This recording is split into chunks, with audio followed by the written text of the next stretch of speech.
സുലോചന. സുലോചന. മാതാജി മാതാജി ഞാൻ പരീക്ഷ എഴുതിയില്ല, കാരണം 2:30 ക്ലാസ് ഉണ്ടായിരുന്നു ഭാഗവതം. 3 മണി ഞാൻ എത്തുമ്പോൾ മാതാജിന്ന് എക്സാം ഉണ്ടായിരുന്നു. ഭാഗവതം ക്ലാസ് ഞാൻ ഉണ്ടായിരുന്നു, അപ്പൊ എനിക്ക് എഴുതാൻ ഗുരുവായൂരിന്ന് പറ്റിയില്ല. വരികയാണ്, വഴിയിലാണ്. അപ്പൊ ഇന്നലെ എക്സാം അറ്റൻഡ് ചെയ്യാൻ പറ്റിയില്ലായിരുന്നു, ഞാൻ അറിഞ്ഞില്ല. എക്സാം ഉണ്ടാ? ഹരേ കൃഷ്ണ. ഇനിയിപ്പോ എന്താ ചെയ്യാ? 7 മണിയുടെ അല്ല, കഴിഞ്ഞു. 8:30 പരീക്ഷ കഴിഞ്ഞോന്ന് അറിയില്ല. ഞാൻ മുമ്പ് പരീക്ഷ എഴുതിയിട്ടുണ്ട് മാതാജി. മുമ്പ് അപ്പോഴത് മതി. പരീക്ഷ എഴുതിയിട്ടുണ്ട്, സർട്ടിഫിക്കറ്റും കിട്ടിയിട്ടുണ്ട്. പിന്നെ വിഷമിക്കണ്ട, അത് മതി. ഇപ്പൊ പരീക്ഷ നടന്നിട്ട് മാതാജി ഞങ്ങൾക്ക് കിട്ടിയിട്ടില്ലല്ലോ. ഏതാ ലിങ്ക് ഓപ്പൺ ആണേ ഉണ്ടായിട്ട് ഇപ്പൊ പരീക്ഷ കഴിഞ്ഞു. പരീക്ഷ കഴിഞ്ഞ എല്ലാരും പാസ്സായി ഇവിടെ. ലിങ്ക് ഓപ്പൺ ആണേ ഇല്ല. ആണോ? ഇനിയിപ്പോ 8:30 പരീക്ഷ കഴിഞ്ഞോ ജൂലി മാതാജി? 8:30 ക്ലാസ്സില് അറിയത്തില്ല മാതാജി, നീ ചോദിക്കണം. കഴിഞ്ഞിട്ടില്ലെങ്കിൽ ഇന്നാണ് അവിടെ പരീക്ഷ എന്നുണ്ടെങ്കിൽ മാതാജിക്ക് അവിടെ എഴുതാൻ പറ്റും. പറയാം. രാത്രി എഴുതാവൂ 8:30ക്ക്? 8:30 ക്ലാസ്സിലുണ്ട്. കേൾക്കുന്നില്ല. മാതാജി 2:30 ഇരുന്നത് പരീക്ഷക്ക് വേണ്ടിട്ട്. ലിങ്ക് ഓപ്പൺ ആണേ. അപ്പൊ ജൂലി മാതാജി വിളിക്കാൻ മെസ്സേജ് ഇടാണ്ടേ, ഇനി വിളിക്കാനുണ്ട്.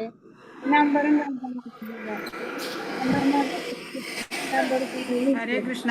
വേറെ ക്ലാസ്സിൽ പരീക്ഷ കഴിഞ്ഞിട്ടില്ലെങ്കിൽ മാതാജിക്ക് ആ ക്ലാസ്സിന്റെ കൂടെ എഴുതാം കേട്ടോ. ഹരേ കൃഷ്ണ. ഇന്നലെ നമ്മൾ ഏത് ശ്ലോകം വരെയാണ് എടുത്തിരിക്കണേ? 16 വരെ എടുത്തു. 16 എടുത്തു. ഞാൻ വീഡിയോ ഓൺ ആക്കി. ഞാനിവിടെ അതിന്റെ ബുക്കൊന്നുമില്ല, ക്ലാസ് അറ്റൻഡ് ചെയ്യാം. ഇനി 17-ാമത്തെ മാതാജി. ഓക്കെ ഓപ്പൺ ആയിട്ടില്ല.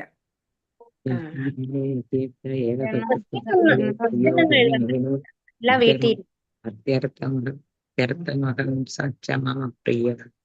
ക്ലാസ് അറ്റൻഡ് ചെയ്യും അല്ലേ? പരീക്ഷ 8:30 എഴുതാൻ പറ്റുന്നുണ്ടെങ്കിൽ മാതാജിക്ക് എഴുതാം. 8:30 അഡ്മിനോട് ചോദിച്ചിട്ട് പറയാം. അതെ. ജൂലി മാതാജിയുടെ നമ്പർ പറയാറോ മാതാജി? എന്റെ നമ്പർ 9496736636.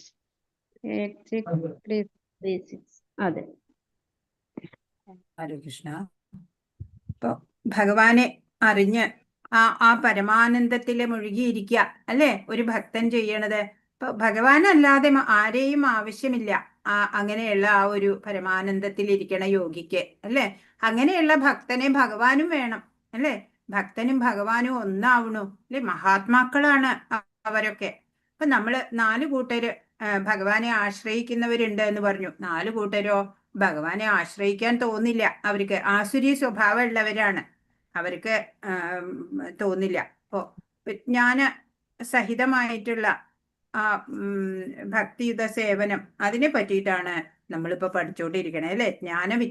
ജ്ഞാനം അറിവുണ്ട് നമുക്ക് ഭഗവാനെ കുറിച്ച്. ഭഗവാന്റെ ആ പരമോന്നതമായ അവസ്ഥയെ കുറിച്ചൊക്കെ അറിയാം.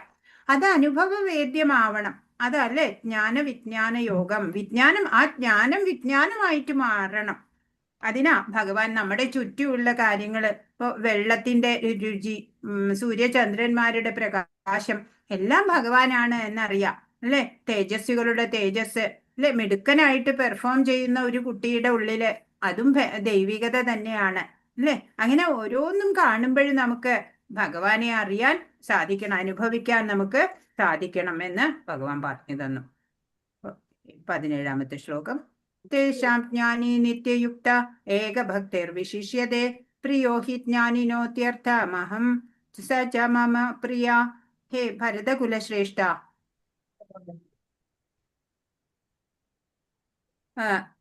സുഹൃതികളായ 4 കൂട്ടരാണ് ജ്ഞാനസഹിതമായ ശുദ്ധ ഭക്തിയുത സേവന നിരതരായിരിക്കുന്നത്. ഇവരിൽ വെച്ച് ഉത്തമൻ അയാൾക്ക് ഞാൻ ഏറ്റവും പ്രിയപ്പെട്ടവനാണ്, അയാൾ എനിക്കും. അപ്പോ ഒരു ജ്ഞാനിയെ ഭഗവാൻ ഇഷ്ടാണ് അല്ലേ.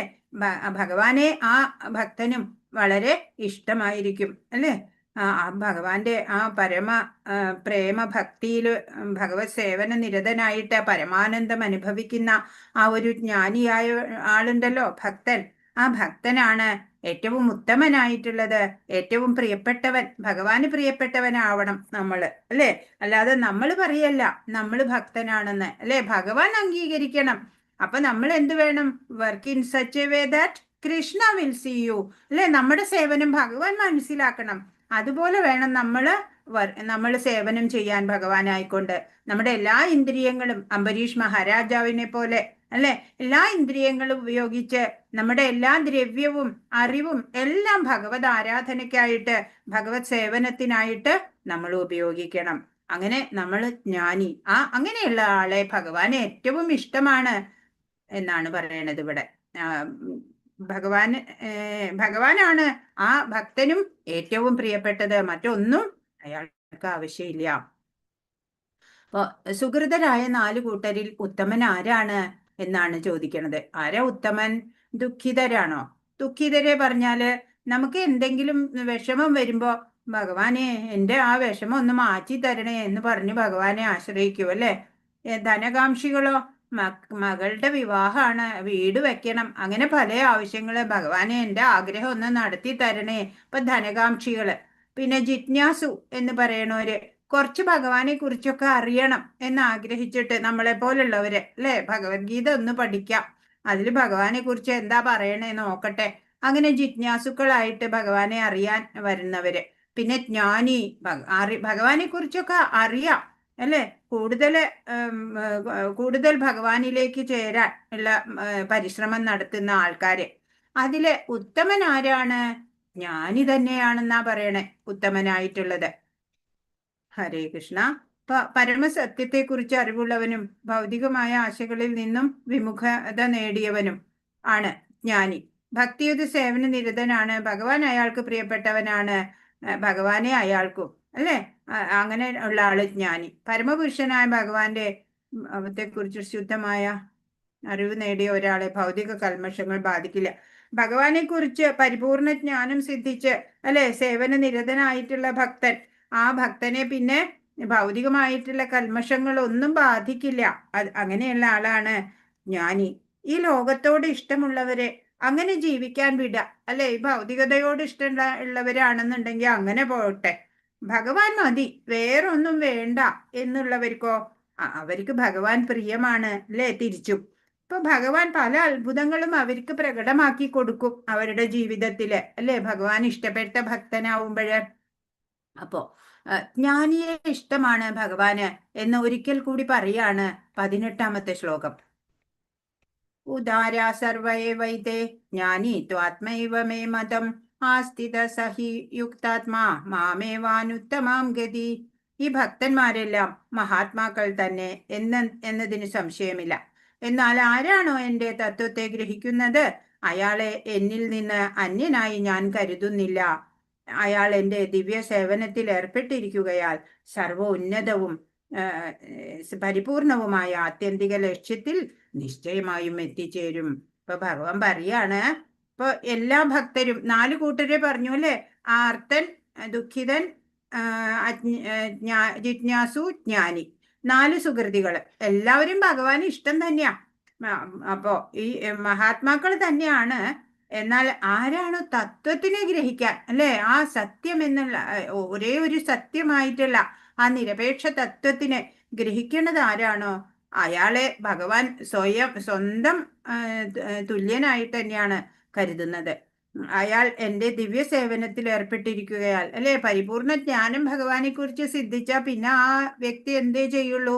ഭഗവത് സേവനം മാത്രമേ ചെയ്യുള്ളൂ. അപ്പോ അങ്ങനെ സേവനത്തിൽ ഏർപ്പെട്ടിരിക്കുകയാല് സർവ ഉന്നതവും പരിപൂർണവുമായ ആത്യന്തിക ലക്ഷ്യത്തില് നിശ്ചയമായും എത്തിച്ചേരും അല്ലെ. ഈ മനുഷ്യ ജന്മത്തിന്റെ ആത്യന്തിക ലക്ഷ്യം എന്താണ്? ഭഗവാനെ അറിയുക, ഭഗവാനെ പ്രാപിക്കുക അല്ലെ. അപ്പോ ആ ജ്ഞാനിയായിട്ടുള്ള ഒരാൾക്ക് ആ ലക്ഷ്യം തീർച്ചയായിട്ടും ലക്ഷ്യം പ്രാപിക്കാൻ പറ്റും. അപ്പൊ എല്ലാവരും ആദരണീയര് തന്നെയാണ് എന്ന് ഭഗവാൻ പറയാണ്. ഇപ്പൊ ജ്ഞാനിയും ഭഗവാനും തമ്മിലുള്ള ബന്ധം എന്ന് പറഞ്ഞാൽ എങ്ങനത്തെ ബന്ധാണെന്നറിയോ? ചെറിയ കുട്ടി, കുഞ്ഞു കുട്ടി, അമ്മ മാത്രം മതിയല്ലേ ആ കുട്ടിക്ക്? കുറച്ച് വലുതായാലോ ഇഷ്ടങ്ങളൊക്കെ മാറും അല്ലേ? കോളേജിലൊക്കെ ആവാൻ തുടങ്ങി കഴിഞ്ഞാൽ ഫ്രണ്ട്സ് മതി, ഗെയിം കളിക്കുക അങ്ങനെയൊക്കെ. പിന്നെ അമ്മയൊന്നും അത്ര വലിയ ആവശ്യമല്ല അല്ലേ? പക്ഷേ ചെറുതായിരിക്കുമ്പോ അല്ലെ, ജനിച്ച ഉടനെ ഒരു 4-5 വയസ്സ് വരെയൊക്കെ എപ്പോഴും അമ്മ മതി അല്ലേ? അതുപോലെ അതാണ് ആ ഭഗവാനും ജ്ഞാനിയും തമ്മിലുള്ള ബന്ധം. അങ്ങനെ വേണം കണക്കാക്കാൻ. ഇപ്പോ ഈ ഭക്തിലതയുടെ വിത്ത് നമ്മുടെയൊക്കെ ഉള്ളില് അതിങ്ങനെ അങ്കുരിച്ചിട്ടുണ്ടാവും. എല്ലാവരുടെയും ഉള്ളിലുണ്ട് ആ ഒരു ഭക്തൻ, ഒരു ഭഗവത് ഭക്തനെ കണ്ടുമുട്ടുന്ന വേളയില് നമ്മളുടെ ഉള്ളിൽ ആ വിത്ത് പാകുകയാണ്, ഭക്തിലതയുടെ ബീജം നിക്ഷേപിക്കപ്പെടുകയാണ്. പിന്നെ അത് അങ്കുരിക്കാൻ തുടങ്ങും. എങ്ങനെ? ശ്രവണം, കീർത്തനം അല്ലെ, ഭഗവത് സേവനം അല്ലെ, പാദസേവനം, അർച്ചനം, വന്ദനം, ദാസ്യം, സഖ്യം, അങ്ങനെയുള്ള ആ നവവിധ ഭക്തി സാധനകളെ കൊണ്ട് അതാണ് ജലം. ആ ജലം കൊണ്ട് നനച്ച് ആ ഭക്തിലതയെ വളർത്തിയെടുക്കണം. അങ്ങനെയുള്ളവരാണ് ജ്ഞാനിയായിട്ടുള്ള ആള്. ജ്ഞാനം സ്വല്പം കുറഞ്ഞു പോയി എന്നതുകൊണ്ട് ഭക്തന്മാർ ഭഗവത് കരുണയ്ക്ക് പാത്രീഭവിക്കാതെ വരുന്നില്ല. ഏത് ഉദ്ദേശത്തോടു കൂടിയാണെങ്കിലും കൃഷ്ണനെ അഭയം പ്രാപിക്കുന്നവർ മഹാത്മാക്കളാണ്. ഇവർ എല്ലാവരും മഹാമനസ്കരാകുന്നുവെന്ന് ഭഗവാൻ പറയുന്നു.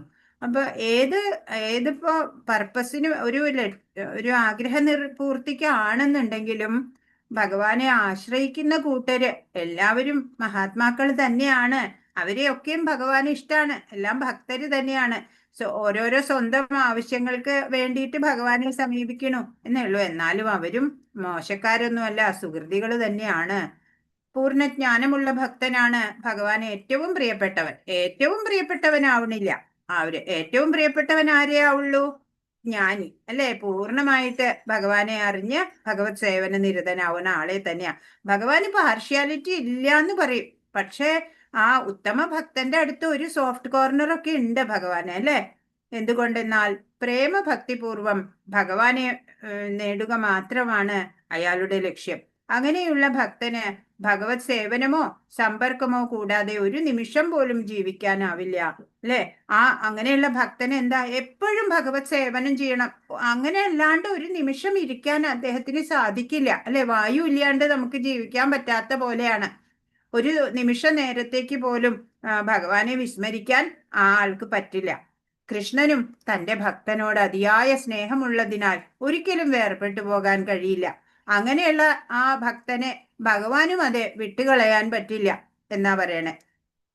അപ്പോ എല്ലാവർക്കും ഭഗവാൻ ഭക്തിയുത സേവനം കൊടുക്കില്ലാത്രേ. കാരണം അത് ഭക്തിയുത സേവനം ചെയ്യുന്ന ആളുടെ പുറകെ ഭഗവാൻ ഓടുകയാണെന്നാ പറയണേ. അതുകൊണ്ട് ഭഗവാനെ വിലക്കി വാങ്ങുകയാണ് അങ്ങനെയുള്ള ഭക്തൻ. ജ്ഞാനിയായിട്ടുള്ള ഭക്തൻ, സദാ ഭഗവത് സേവന നിരതനായ ഒരു ഭക്തനുണ്ടല്ലോ, ഭഗവാനെ വിലക്കി വാങ്ങുകയാണ് ചെയ്യണേന്ന്. അതുകൊണ്ട് തന്നെ ഭഗവാന്റെ കൃപ അത്രയും ഭക്തോത്തമർക്ക് മാത്രമേ ലഭിക്കുള്ളൂ. കാരണം അങ്ങനെ ആ ഭഗവത് സേവനത്തിലൂടെ ഭഗവാൻ ആ ഭക്തന്റെ പുറകെ ഓടേണ്ടി വരികയാണ്. ആ ഭക്തൻ ഭഗവാനെ വിലക്കി വാങ്ങുകയാണ് ഭക്തിയുത സേവനത്തിലൂടെ. അപ്പോ എന്തു വേണം? ഭഗവാനെ ഇരിക്കപ്പുറത്തില്ല അല്ലെ? എപ്പോഴും ആ ഭക്തന്റെ പിന്നാലെ പോണം. എന്താ? ആ ഭക്തനെ സുരക്ഷ ഒരുക്കാനൊക്കെ വേണ്ടിയിട്ട്. ഇപ്പോ ശരീരം എന്ന് പറയണത് പൊള്ളയാണ് അല്ലെ? അതിനൊരു കഴിവും ഇല്ല. മനസ്സും വെറും ഒരു സങ്കല്പം മാത്രമാണ്. ഇപ്പൊ സത്തയായിട്ടുള്ളത് ഏതാ? ആ ചൈതന്യമാണ് എന്നറിയാം അല്ലെ? ആ സത്തയായിട്ട്, ഉണ്മയായിട്ട്, ചേതനയായിട്ടുള്ളത് ആ ഒരു ഭഗവത് അംശമായിട്ടുള്ള ആത്മാവ് മാത്രമാണ്. അല്ലാതെ ഈ ശരീരം അല്ലെ, അതിനൊരു കഴിവുമില്ല. ഭഗവാന്റെ കൃപയുണ്ടെങ്കിൽ മാത്രമേ നമുക്ക് എന്തെങ്കിലും ഒരു പ്രവൃത്തി ചെയ്യാൻ പറ്റുള്ളൂ. അപ്പോ പ്രപഞ്ചം മുഴുവനും ബ്രഹ്മമാണെന്ന് തിരിച്ചറിയുന്ന ജ്ഞാനി, ആ ജ്ഞാനിയാണ് സദാ ഭഗവത് സേവന നിരതനാവുന്നത്. അങ്ങനെയുള്ള ആ ഭക്തനെ ഭഗവാൻ ഒരിക്കലും വിട്ടുപിരിയാൻ താല്പര്യം കാണിക്കില്ല. ഇപ്പൊ നമ്മളൊക്കെ എന്തുപോലെയാ? ഇപ്പൊ പാമ്പിന്റെ വായിലിരിക്കുന്ന തവളയുടെ പോലെയാ നമ്മളുടെ ജീവിതം. നമ്മളൊക്കെ എപ്പോഴാ നമ്മുടെ ശ്വാസം നിലയ്ക്കാന്ന് അറിയില്ല. പക്ഷെ അതൊന്നും ഓർക്കണില്ല. ഭൗതിക വിഷയങ്ങളുടെ പിന്നാലെ പായാനേ നേരമുള്ളൂ അല്ലേ? ഏറ്റവും അമൂല്യമായ ഒന്നിനെ കണ്ടെത്താൻ വേണ്ടിയിട്ടുള്ള മനുഷ്യ ജന്മമാണ് അമൂല്യമായിട്ടുള്ളത്. അത് ഓർമ്മയില്ല നമുക്ക്. എന്നിട്ട് നമ്മൾ ഈ തുച്ഛമായ സുഖങ്ങൾക്ക് വേണ്ടിയിട്ട് പാടുപെടുകയാണ് ചെയ്യണത് അല്ലേ? അങ്ങനെ ദിവസങ്ങൾ ഇങ്ങനെ കഴിഞ്ഞു പോണത് അറിയണില്ല. അപ്പൊ പാമ്പിന്റെ വായിലിരിക്കണ തവള ഉണ്ടല്ലോ, തവള വീണ്ടും ഒരു പാറ്റയെ കാണുമ്പോൾ നാവ് നീട്ടുക ആ പാറ്റയെ പിടിക്കാൻ. ഈ പാമ്പ് വായ അടച്ചാല് അതിന്റെ ജീവിതം കഴിഞ്ഞു. പക്ഷെ അതറിയണില്ല. വീണ്ടും ആഗ്രഹങ്ങള് മുന്നിലൂടെ പറക്കണ പാറ്റയെ പിടിക്കാൻ വേണ്ടി നാവ് നീട്ടാണ് തവള. അതുപോലെയാണ് നമ്മള് അല്ലെ? നമ്മളെ മരണം ഇപ്പോഴാ വന്നിട്ട് തഴുകാന്ന് അറിയില്ല. പക്ഷെ നമ്മൾ ഇപ്പോഴും എന്താണ് നമ്മുടെ ലക്ഷ്യമാവേണ്ടത്? മനുഷ്യ ജീവിതത്തിന്റെ ലക്ഷ്യം. അതിനെ വിസ്മരിച്ചുകൊണ്ട് തുച്ഛമായവയുടെ പുറകെ പോകുകയാണ് നമ്മളും ചെയ്യണത് അല്ലേ? ഓ, പ്രപഞ്ചം തന്നെ വാസുദേവൻ എന്ന് തിരിച്ചറിഞ്ഞ ജ്ഞാനി പ്രിയപ്പെട്ടവനാണ് ഭഗവാനെ എന്ന് പറഞ്ഞു. ഇപ്പോ ദൈവാരാധനയെ കുറിച്ച് പറയാണ് അടുത്ത ശ്ലോകം. 19ാമത്തെ ശ്ലോകം അല്ലേ? യോഗാവസ്ഥ, അതായത് ജ്ഞാന അനുഭവമാണ്. പല ജന്മങ്ങളിലെ സാധന കൊണ്ടാണ് അതുണ്ടാവണേ എന്നാണ് 19ാമത്തെ ശ്ലോകം പറയുന്നത്. ബഹൂനാം ജന്മനാമന്തേ ജ്ഞാനവാൻ മാം പ്രപദ്യതേ വാസുദേവ സർവമിതി സമഹാത്മാസു ദുർലഭ. അസംഖ്യം ജനന മരണങ്ങൾക്കു ശേഷം ജ്ഞാനവാനായ വ്യക്തി സർവജ്ഞനാണ്. കാരണങ്ങൾക്കും കാരണഭൂതനും സർവവ്യാപിയുമെന്ന് മനസ്സിലാക്കി എന്നെ അവർ ശരണം പ്രാപിക്കുന്നു. അപ്രകാരമുള്ള മഹാത്മാക്കൾ വളരെ വിരളമാണ്. ഒരു മഹാത്മാവ് അല്ലെങ്കിൽ ഒരു ജ്ഞാനി ആവണത് എങ്ങനെയാ? അസംഖ്യം ജനന മരണങ്ങൾക്ക് ശേഷമാണ് ജ്ഞാനമാർജിച്ചിട്ട് ആ വ്യക്തി സർവജ്ഞനായി തീരുന്നത്, ജ്ഞാനിയാവുന്നത് അല്ലെ? അപ്പോഴാണ് മനസ്സിലാവുന്നത് കാരണങ്ങൾക്കും കാരണഭൂതനും സർവവ്യാപിയുമാണ് ഭഗവാൻ എന്ന്. ഭഗവാന്റെ ആ സർവജ്ഞത്വം അല്ലെ, ആ സർവേശ്വരത്വം മനസ്സിലാക്കുന്ന ജ്ഞാനി ഭഗവാനെ ശരണം പ്രാപിക്കുന്നു. അങ്ങനെയുള്ള മഹാത്മാക്കള് വളരെ അപൂർവമാണ്, കുറവേ ഉണ്ടാവുള്ളൂ എന്നാണ്. ഇവിടെ ഗോപികമാരാണ് അല്ലെ, ഗോപികമാരെക്കാളും ഉന്നത ഭക്തര് ആരുമില്ല എന്നാണ് നാരദ മഹർഷി പോലും പറയുന്നത്. മഹർഷിമാരെക്കാളൊക്കെ ഉന്നത തലത്തിലാണ് ഈ ഗോപികമാരുടെ ഭക്തി. അവരുടെ പ്രേമഭക്തിയാണ്, അവരുടെ വിപ്രലംബ ഭാവം, അതൊക്കെ ഭഗവാന് ഏറെ പ്രിയങ്കരാണ്. ഇപ്പോ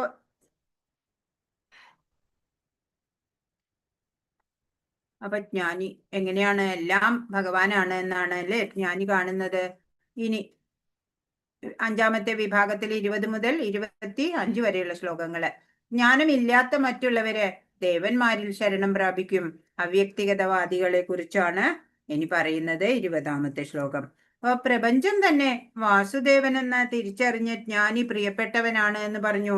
എന്നാൽ ദേവാരാധന എങ്ങനെയാണ്? അതാ ഇവിടെ പറയുന്നത് 20ാമത്തെ ശ്ലോകം. കാമൈസ്തൈസ്തൈർഹൃതജ്ഞാന പ്രപദ്യന്തേ അന്യദേവത തം തം നിയമമാസ്തായ പ്രകൃത്യാ നിയതാ സ്വയാ. ഭൗതിക അഭിലാഷങ്ങളാൽ അപഹരിക്കപ്പെട്ട ജ്ഞാനത്തോടു കൂടിയവർ ദേവന്മാരെ ശരണം പ്രാപിക്കുന്നു. പ്രത്യേക നിയമങ്ങളും നിബന്ധനകളും അനുസരിച്ച് അവർ സ്വപ്രകൃതിയാൽ ദേവന്മാരെ ആരാധിക്കുന്നു.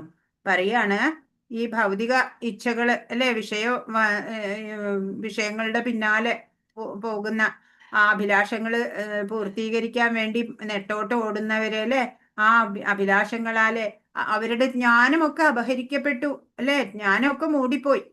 അങ്ങനെയുള്ളവര് അന്യദേവന്മാരെയൊക്കെയാണ് ശരണം പ്രാപിക്കുക എന്ന് പറയാണ്. ഇപ്പൊ പ്രത്യേക നിയമങ്ങളും നിബന്ധനകളും ഒക്കെ അനുസരിച്ച് അവര് സ്വപ്രകൃതിയാൽ ദേവന്മാരെ ആരാധിക്കും. അവര് പറയും ഇങ്ങനെ തപസ്യ ചെയ്താല് ബ്രഹ്മാവ് പ്രത്യക്ഷപ്പെടും, അല്ലെങ്കിൽ തലകുത്തി നിന്ന് തപസ്യ ചെയ്താല് ശിവൻ പ്രത്യക്ഷപ്പെടും.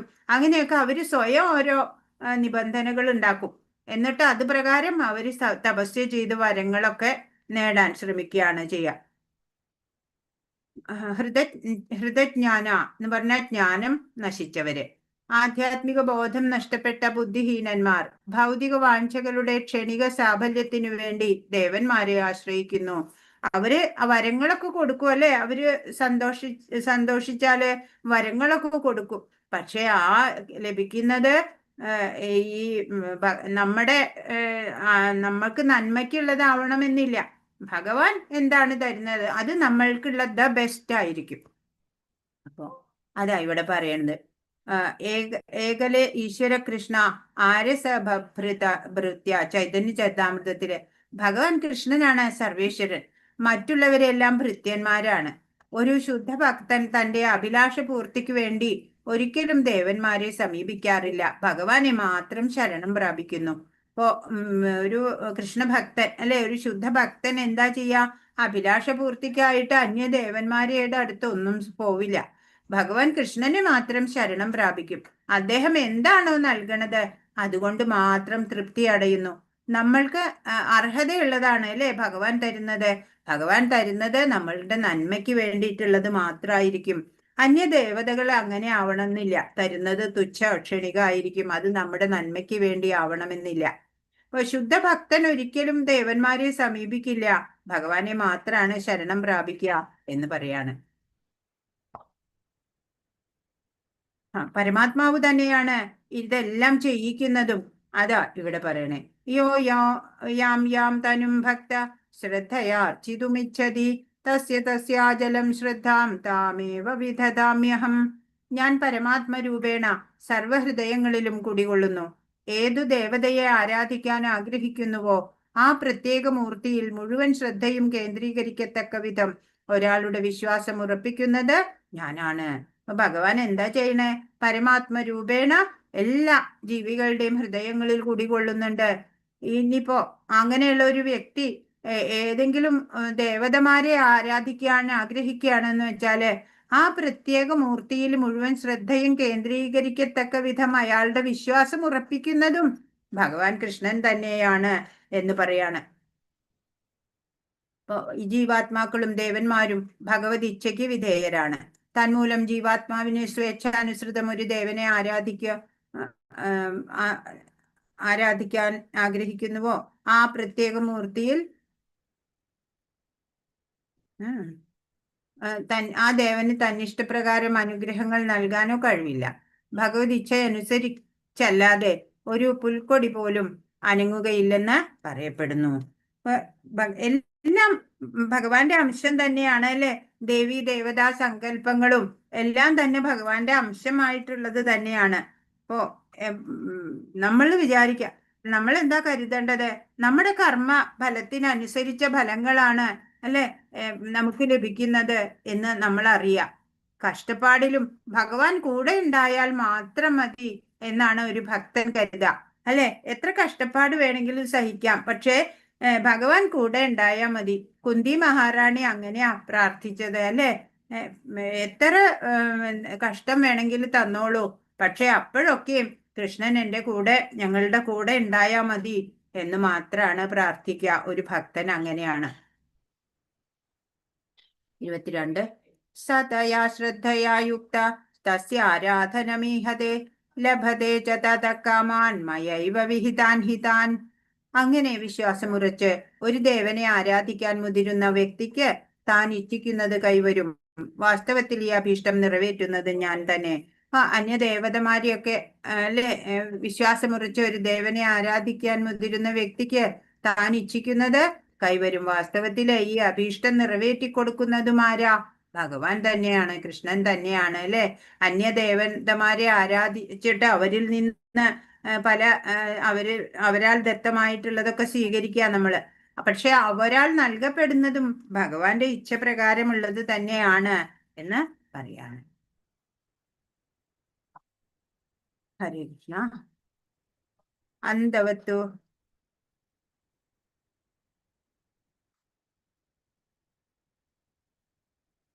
ഇതടുത്തേല 23 23 ഇവിടെ വായിച്ചില്ല അല്ലെ. 23 അന്തവത്തു ഫലം തേഷാം തദ്ഭവത്യൽപമേധസാം ദേവാൻ ദേവയജോ യാന്തി മദ്ഭക്തായാന്തി മാമഭി.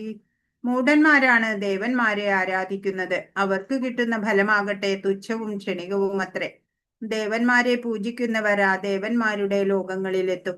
എന്റെ ഭക്തന്മാരാകട്ടെ പരമോന്നതമായ എന്റെ ധാമത്തിൽ എത്തിച്ചേരുന്നു. അപ്പോ ദേവന്മാരെ ആരാധിച്ചിട്ട് അവര് മൂഢന്മാരാണ് അങ്ങനെ ചെയ്യുക. അവർക്ക് കിട്ടുന്ന ഫലമോ വളരെ തുച്ഛമായിട്ട് ക്ഷണികമായത്. ദേവന്മാരെ പൂജിക്കുന്നവരെ മരണശേഷം ദേവന്മാരുടെ അതാത് ലോകങ്ങളിലേക്ക് എത്തുക. ഭഗവത് ഭക്തരോ കൃഷ്ണ ഭക്തരാണെങ്കിലോ കൃഷ്ണലോകത്തിലെ അല്ലെ ഭഗവത് ധാമത്തിലെ ഗോലോക വൃന്ദാവനത്തിൽ എത്തിച്ചേരും എന്നാണ്. അപ്പൊ നമ്മൾ നമ്മുടെ കാഴ്ചപ്പാട് മാറ്റണം അല്ലെ, അത് മാറുമ്പോൾ നമുക്ക് ദുഃഖങ്ങൾ ഇല്ലാണ്ടാവും എന്നാണ്. അപ്പൊ പരമാത്മ ചൈതന്യത്തിനെ ആഗ്രഹിക്കുക. നമുക്കുള്ള പ്രാരബ്ധമൊക്കെ എന്താണോ അതൊക്കെ വന്നു ചേരുക തന്നെ ചെയ്യും എന്നുള്ള ഉറപ്പില് ആത്മനിഷ്ഠനായിട്ട് പെരുമാറാൻ നമുക്ക് സാധിക്കണം. അന്തവത്തു ഫലം, കിട്ടുന്ന ഫലം ക്ഷണികമാണ്. ഭഗവാന്റെ വിശ്വ ശരീരത്തിലെ വ്യത്യസ്ത അംശങ്ങളാണ് ഈ ദേവന്മാർ. ദേവന്മാർ മാത്രമല്ല, ജീവാത്മാക്കളും ഭഗവത് അംശങ്ങളാണ്. ബ്രാഹ്മണർ ഭഗവാന്റെ ശിരസും, ക്ഷത്രിയർ ഭഗവാന്റെ കൈകളും, വൈശ്യർ ഭഗവാന്റെ അരക്കെട്ടും, ശൂദ്രർ ഭഗവാന്റെ കാലുകളുമാണ് എന്നാ പറയാ. 24 ഭൗതിക ആഗ്രഹങ്ങൾക്കായിട്ട് ഉപാസന നടത്തുന്ന അല്പബുദ്ധികളെ കുറിച്ച് പറയാണ്. അവ്യക്തം വ്യക്തിമാപന്നം മന്യന്തേ മാമബുദ്ധയ പരംഭാവമജാനന്തോ മമാവ്യയമനുത്തമം.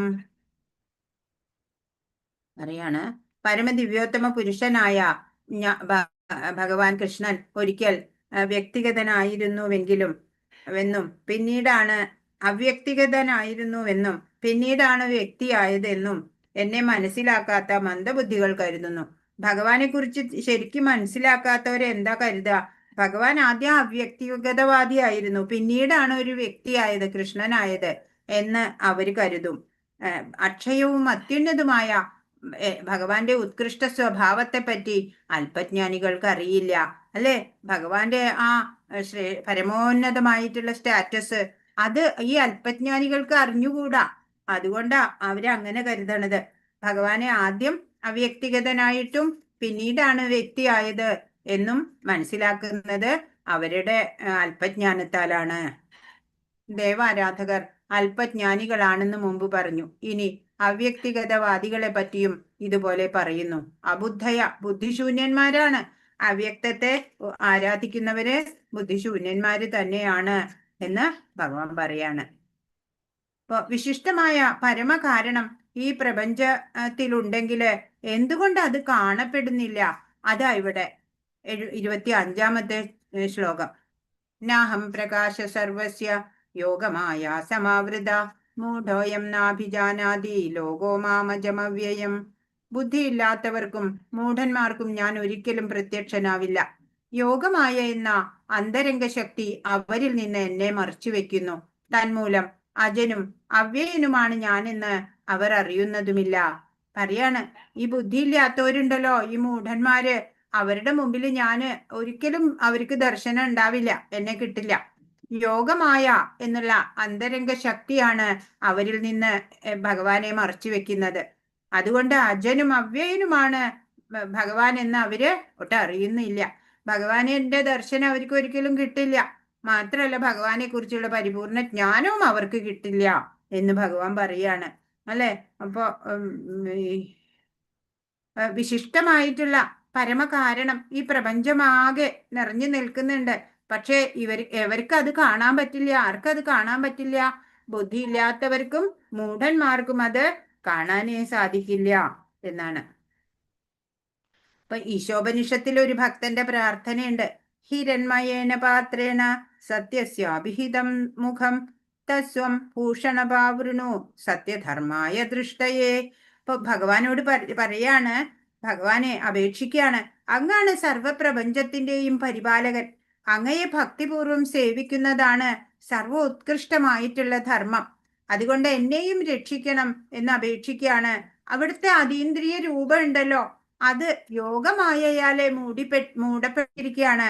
അന്തരംഗ ശക്തിയുടെ മൂടുപടമാണ് ബ്രഹ്മജ്യോതിസ് എന്നുള്ളത്. അപ്പൊ അങ്ങയുടെ ആ സച്ചിദാനന്ദ വിഗ്രഹത്തിനെ മറച്ചു പിടിക്കുന്ന ഈ തേജസ് ഉണ്ടല്ലോ, ഈ തേജോ മണ്ഡലം, അതൊന്ന് നീക്കി അങ്ങയുടെ മുഖം എനിക്ക് ദൃശ്യമാക്കി തരൂ എന്നുള്ള ഭക്തന്റെ ഒരു യാചനയാണ് ഈ മന്ത്രത്തിലൂടെ പറയുന്നത്. ഈശോപനിഷത്തിലെ മന്ത്രാണ്. ഇപ്പൊ ഭക്തരെ അങ്ങനെയാ പ്രാർത്ഥിക്കുക അല്ലെ. ഭഗവാനെ ഒന്ന് കണ്ടിരുന്നെങ്കില്, അത് മാത്രാണ് ആഗ്രഹം, വേറൊരു ആഗ്രഹവും ഉണ്ടാവില്ല ഭക്തന്. കൃഷ്ണൻ ഈ ലോകത്തുണ്ടായിരുന്നെങ്കിൽ എന്ന് അന്ന് ഏവർക്കും ദൃശ്യനായിരുന്നെങ്കിൽ എന്തുകൊണ്ട് അദ്ദേഹം ഇന്നും ഏവർക്കും പ്രത്യക്ഷീഭവിക്കുന്നില്ല എന്ന് ചിലർ ചോദിച്ചേക്കാം. വാസ്തവത്തിൽ അദ്ദേഹം എല്ലാവർക്കും പ്രത്യക്ഷീഭവിച്ചിരുന്നില്ല. കൃഷ്ണൻ ഭൂമിയിൽ ഉണ്ടായിരുന്നപ്പോൾ തന്നെ കുറച്ചുപേർ മാത്രമേ അദ്ദേഹത്തെ ഭഗവാൻ എന്ന നിലയിൽ മനസ്സിലാക്കിയിരുന്നുള്ളൂ. അപ്പൊ എല്ലാവരുടെ മുമ്പിലും ഭഗവാൻ പ്രത്യക്ഷീഭവിക്കില്ല. ആരുടെ മുമ്പിലേ പ്രത്യക്ഷീഭവിക്കുള്ളൂ? ഭക്തന്റെ മുമ്പിലെ, അല്ലെ? മൂഢരുടെയും ബുദ്ധിയില്ലാത്തവരുടെയും ഒന്നും മുമ്പില് ഭഗവാൻ പ്രത്യക്ഷീഭവിക്കില്ല എന്ന് പറയുന്നത് എന്താ? അവർക്ക് ഭഗവാനെ അപ്പോഴും മനസ്സിലാവില്ല, മുമ്പിൽ നിൽക്കുന്നുണ്ടെങ്കിലും. ഇപ്പൊ ദുര്യോധനാദികള്, അല്ലെ? കംസൻ, അതുപോലെ ശിശുപാലൻ, ദന്തഭക്തൻ, അങ്ങനെയുള്ളവരുടെ മുമ്പിലൊക്കെ ഭഗവാൻ ജീവിച്ച് യഥാർത്ഥത്തിൽ ഉണ്ടായിരുന്നു, ഗോചരമായിരുന്നു. പക്ഷെ അവർക്കൊന്നും ഭഗവാന്റെ മഹത്വം അറിയില്ല. ഇത് ഭഗവാനാണ് എന്നൊന്നും അവർക്ക് മനസ്സിലായില്ല. അവരെ ആ മായയാൽ അവരുടെ ബുദ്ധി മൂടപ്പെട്ടിരിക്കുകയാണ് എന്നാണ് പറയണത്. അപ്പോ 26 മുതൽ 30 വരെയുള്ള ശ്ലോകങ്ങളില് എന്താ പറയണേ? വ്യാമോഹിതരായ ജീവജാലങ്ങളും ഭഗവത് ജ്ഞാനം കൊണ്ട് ലഭിക്കാവുന്ന മുക്തിയെയാണ് പറയണത്. 26 വേദാഹം സമതീതാനി വർത്തമാനാനി ചാർജുന ഭവിഷ്യാണി ച ഭൂതാനി മാം തു വേദന കശ്ചന. പരമാത്മാവിനെ നമ്മൾ അറിയില്ല, എന്നാ പരമാത്മാവോ നമ്മളെ എല്ലാവരെയും അറിയാം, അല്ലെ? എല്ലാ ജീവജാലങ്ങളെ കുറിച്ചും ഭഗവാൻ അറിയാം. അവരുടെ പാസ്റ്റ്, പ്രസന്റ്, ഫ്യൂച്ചർ ഒക്കെയും അറിയാം. പക്ഷെ നമുക്കോ ഭഗവാനെ അറിയണില്ല. ഹേ അർജുന, പരമപുരുഷനായ എനിക്ക് പണ്ടുണ്ടായതും ഇന്ന് സംഭവിക്കുന്നതും മേലിൽ വരാൻ പോകുന്നതുമായ എല്ലാം അറിയാം. എല്ലാ ജീവാത്മാക്കളും എനിക്ക് സുപരിചിതരാണ്. പക്ഷെ എന്നെ ആർക്കും അറിയാൻ വയ്യ. ഭഗവാനെ എല്ലാ ജീവാത്മാക്കളെയും 84 ലക്ഷം സ്പീഷീസിലുമുള്ള എല്ലാ ജീവാത്മാക്കളെയും കുറിച്ച് ഭഗവാന് നല്ലോണം അറിയാം, സുപരിചിതമാണ്.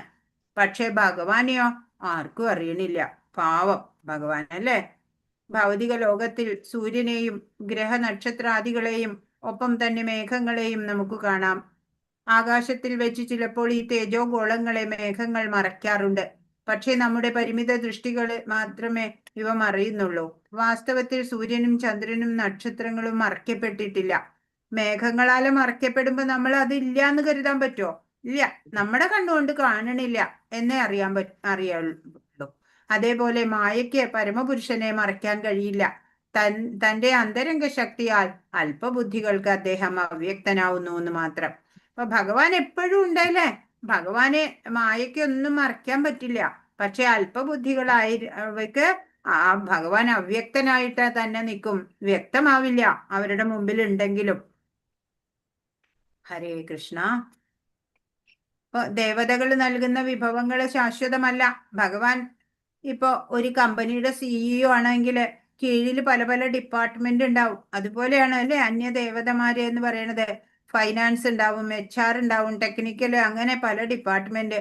ഇപ്പൊ നമ്മുടെ തന്നെ ഭൗതികതയിൽ നോക്കുമ്പോ ഹോം മിനിസ്റ്റർ ദുർഗാദേവിയാണ്, അല്ലെ? എഡ്യൂക്കേഷൻ മിനിസ്റ്റർ സരസ്വതി ദേവി ഉണ്ട്. പിന്നെ എന്താണ്, ഫൈനാൻസ് കുബേരൻ, അല്ലെ? എല്ലാവരുടെയും സുപ്രീം ലോർഡ് ഹെഡ് ആരാണ്? ഭഗവാൻ കൃഷ്ണനാണ്. അപ്പോ ഭക്തി യോഗം പാലിക്കുന്നവർക്ക് ഭഗവാനെ കുറിച്ചുള്ള ആ തത്വം മനസ്സിലാക്കാൻ സാധിക്കും, രഹസ്യമായിട്ടുള്ള അറിവ്, അല്ലെ? അതവർക്ക് മനസ്സിലാവും. അല്ലാത്തവർക്കോ, ഭക്തി ഇല്ലാത്തവർക്കോ ഒന്നും അറിയില്ല. എന്തുകൊണ്ട് നമുക്ക് ഭഗവാനെ അറിയാൻ കഴിയുന്നില്ല? അതാണ് 27ാമത്തെ ശ്ലോകം പറയണത്. ഇച്ഛാദ്വേഷ സമൂഹേന ദ്വന്ദ്വമോഹേന ഭാരത സർവഭൂതാനി സമ്മോഹം സർഗേ യാന്തി പരം തപ. ഹേ ശത്രുഞ്ജയനായ ഭാരത, എല്ലാ ജീവജാലങ്ങളും ജനനം മുതൽക്കേ രാഗദ്വേഷങ്ങളാകുന്ന ദ്വന്ദ്ങ്ങളാൽ വ്യാമോഹിതരാകുന്നു. അപ്പൊ എല്ലാവരും, അല്ലെ, ഒന്നുകിൽ ഒന്നിനോട് ഇഷ്ടം, അല്ലെങ്കിൽ വൈരം, അങ്ങനെ എപ്പോഴും രാഗദ്വേഷങ്ങളാകുന്ന ദ്വന്ദ്ങ്ങളിൽ നിന്നാണ് മായാശക്തി പ്രത്യക്ഷപ്പെടുന്നത്. ഇവയ്ക്ക് വഴങ്ങി മൂഢാത്മാവ് ഭഗവാനോട് ഏകീഭവിക്കാൻ ആഗ്രഹിക്കുകയാണ്. ഒപ്പം തന്നെ കൃഷ്ണന്റെ ഭഗവത് ഭാവത്തിൽ ഈർഷ്യാലുവാകുകയും ചെയ്യും.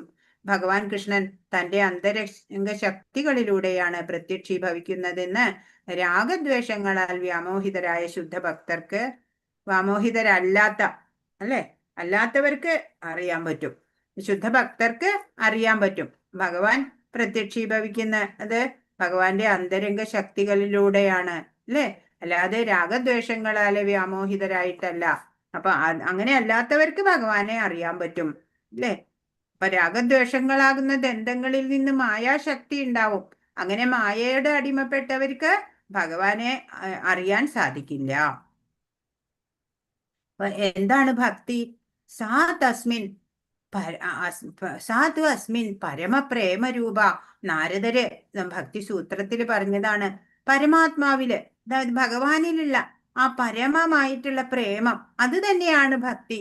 അമൃതസ്വരൂപാച എന്ന് പറയും. അപ്പൊ പരമപ്രേമം, ആ സ്നേഹം പ്രകടമാവുന്നത് ആ പ്രവൃത്തി കൊണ്ടാണ്, അല്ലെ? പൂജാതി അനുഷ്ഠാനങ്ങള് ഒക്കെ, അനുരാഗം. ഇപ്പൊ നമ്മുടെ വീട്ടിൽ ഒരു തുളസി നടുക, എന്തിനാ? ഭഗവാൻ ഒരു മാല കെട്ടാൻ, അല്ലെ? അങ്ങനെ ഇന്ന് ജന്മാഷ്ടമിയാണ്, അപ്പൊ ഭഗവാൻ ഇഷ്ടപ്പെട്ട ഭോജ്യങ്ങളൊക്കെ ഉണ്ടാക്കി സമർപ്പിക്കുക, അല്ലെ? എല്ലാ കർമ്മവും ഭഗവാനായിട്ട് ചെയ്യുക, അത് തന്നെയാണ് ഭക്തി എന്നുള്ളത്. അപ്പൊ കർമ്മത്തിന് പിന്നിലുള്ള നമ്മുടെ ചേതോ വികാരം ഉണ്ടല്ലോ, ആ മനോവൃത്തി, അത് ഭഗവാന് ഉണ്ടാവണമെന്നുള്ള ഭാവത്തോടെ നമ്മൾ ഓരോ പ്രവൃത്തിയും ചെയ്യുക, അത് തന്നെയാണ് ഭക്തി എന്നുള്ളത്. അപ്പോ എന്താ പറയാ,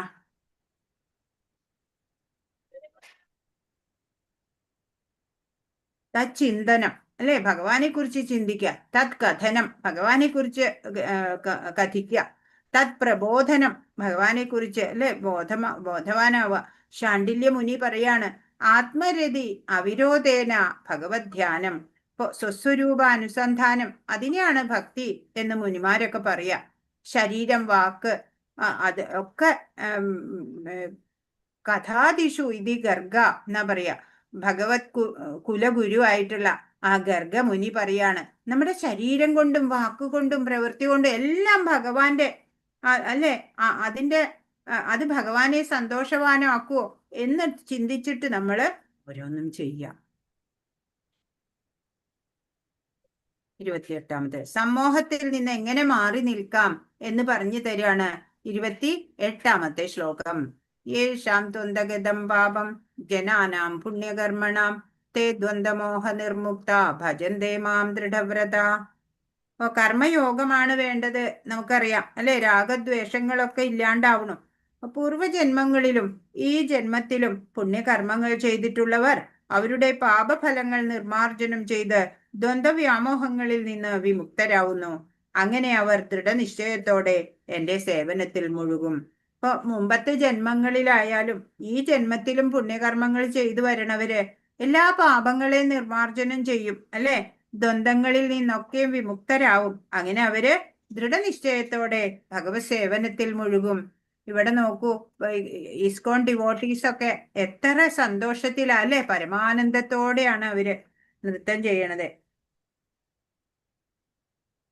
അപ്പൊ സ്വാർത്ഥത ഇല്ലാണ്ട്, അല്ലെ? സ്വാർത്ഥത, കാപട്യം, അതൊന്നും ഇല്ലാണ്ട് നമുക്ക് ജീവിക്കാൻ നമുക്ക് സാധിക്കണം. അപ്പോഴാ നമ്മുടെ മനസ്സൊക്കെ കാലുഷ്യം ഇല്ലാണ്ട് ഭഗവാനിലേക്ക് ഫോക്കസ്ഡ് ആവുള്ളൂ. അശ്വത്ഥാമാവിന് അരിപ്പൊടി കലക്കി പാലാണെന്ന് പറഞ്ഞ് നൽകി, അല്ലേ? അത് അപ്പോ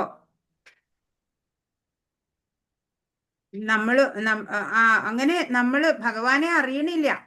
ഭഗവാൻ ഇതാണ് ഭഗവാൻ എന്ന് പറഞ്ഞാൽ നമ്മളത് വിശ്വസിക്കുക, ശരിയായിട്ട് കണ്ടിട്ടില്ല, അല്ലേ? ഇപ്പൊ ഭഗവാന്റെ നിസ്വാർത്ഥ സ്നേഹം അനുഭവിച്ചു തുടങ്ങുമ്പോ നമുക്ക് മനസ്സിലാവും ഈ ഭൗതികമായ സ്നേഹമൊക്കെ വ്യർത്ഥാണ്, സ്വാർത്ഥതയാണ്, കാപട്യാണ് എന്നൊക്കെ, അല്ലേ? അപ്പോ ചിന്തകളുടെ പ്രവാഹമാണ് മനസ്സ് എന്ന് പറയണത്. അനുകൂല വഴിയിലൂടെ നമ്മൾ അതിനെ തിരിച്ചുവിടണം. ആത്മീയ പുരോഗതിക്ക് കൃത്യമായിട്ട് മനസ്സിനെ ട്യൂൺ ചെയ്യണം. ആദ്യം ധാമധ്യാനം ചെയ്യുക. ധാമങ്ങള്, അല്ലെ? ഭഗവാന്റെ ആ ലോകങ്ങളെ കുറിച്ചൊക്കെ അങ്ങനെ ധ്യാനിക്കുക. ഭഗവാന്റെ കളികള്, ആ കാറൊളി വർണ്ണനായിട്ടുള്ള ആ രൂപം, അല്ലെ? കാളിന്തി, അതുപോലെ പശുക്കള്, പക്ഷികള്, മാനുകള്, പിന്നെ ആ സുന്ദര രൂപം ഉണ്ടല്ലോ ഭഗവാന്റെ, ആ സുന്ദര രൂപത്തിനെ കേശാദിപാദം, അതല്ലെങ്കിൽ പാദാദികേശം ഇങ്ങനെ കാണുക.